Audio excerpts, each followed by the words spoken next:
We're in the middle of a Pokemon and Chill live stream. And of course we have to talk about West Side Story, wokier than that, West Side Story, I am Mecca.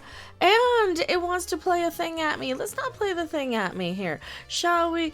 Let's just pause you, Rachel Ziegler. The new West Side Story by Stephen Spielberg lessens the racism in the original, but not enough for the wokier than thous. You know, the wokey wokes. The people who are so bent on needing everything to be,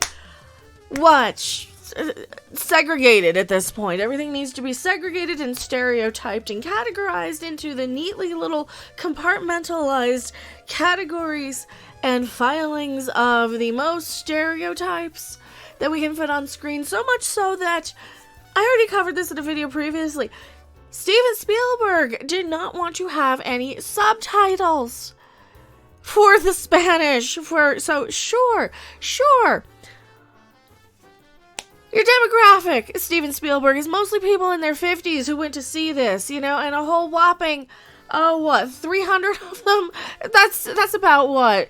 About $100 a pop? Isn't that about what it is to be in the movie theaters? I'm doing math completely wrong because, like I said, this is a Pokemon and Chill stream.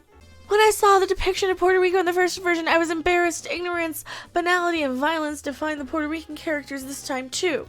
Then maybe don't remake West Side Crapping Story if it was already istophobic. I don't know. Maybe write something that's just woke. But no, you needed the brand recognition. You needed Steven Spielberg. You needed all the things, right? And they did this exploitation marketing like they always do. And it gets so crapping old. It's the same thing over and over and over and over. So this is just a Think article about complaining that, yes, it's still too istophobic. And they're talking about the In the Heights. Alright, fine. Bottom line is, who the crap wanted a wokier than thou version of West Side Story? Nobody. Box office. 10 to 11 million. Worrisome. Steven Spielberg directed the musical, which hopes to overcome a subdued start with a long run through the holidays and Oscar season. Well, you know what? You're going up against crapping Spider-Man. Okay? You're going up against Spider-Man. You tried to remake a classic that not a whole lot of people gave a crap about. And guess what? You're going up against Spider-Man. You're in the middle of, you know, the great toilet paper shortage of 2020 part 2. Again, people, you know, it's right in the middle of the holiday season. People, if they want to go and see this musical to avoid their argumentative relatives, sure, but realistically, they're going to go see Ghostbusters or they're going to go see Spider-Man. Who the crap even cares about West Side Story? This isn't one of those musicals that airs a lot, is it? It's not one of those musicals that they reissue and redo. How many people even care? Like, seriously. Steven Spielberg's critically acclaimed West Side Story posted a subdued opening day gross of 4.1 million. 4.1 million. 2008. You know, he could make more money if he bought his own tickets. From the 2,820 theaters, the box office, a disappointing domestic opening in the 10 to 11 million range.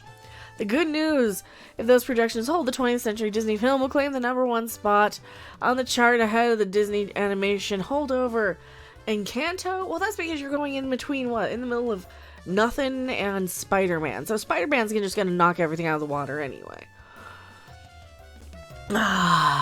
Another pointless remake, right? Who the crap cared about this? West Side Story had hoped to clear at least 13 million in the start. Musicals face a huge challenge in the Koof era, since they rely on older adults and primarily older females. So far, moviegoers over the age of 35 are the leariest in terms of returning to the theaters. Well, yeah, because who the crap wants to risk possibly their life or, you know, show a freaking piece of paper proving that they got whatever you required by law just to go and see a crapping stupid musical? I'd rather stay home.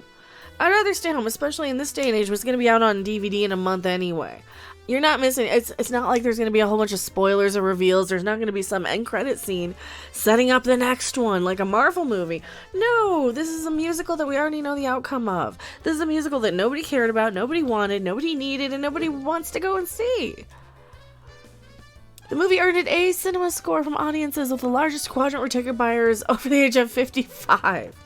More than half the audience was over the age of 35. See, this is an old movie for old people. Nobody cares about musicals in their little millennial demographic. And maybe they're going to figure this thing out. Maybe they're going to figure out that, hey, if we're going to remake a musical, just make it for a couple of bucks, because you're not going to make your money back.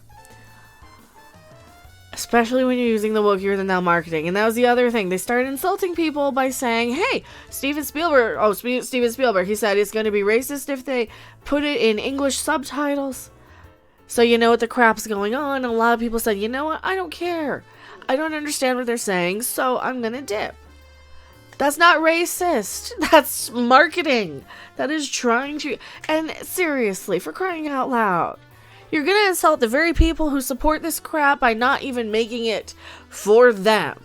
Just piss off Hollywood. I'm just so tired of this. But hey, I didn't bribe any directors with hundreds of thousands of dollars to suck up to Hollywood. And I am Mecca. And if people think that people are hypocritical, everybody's hypocritical. I'm going back to my live chat. And yes, I actually am playing Pokemon. Very hypocritically after saying I probably didn't like it. It's growing on me. Catch you guys later. Don't go anywhere. Thanks for watching. If you liked it, make sure to hit that like button. And if you want to see more, don't forget to subscribe. See you in the next video. Bye! Fuck you, Steven Spielberg. Come on, you guys.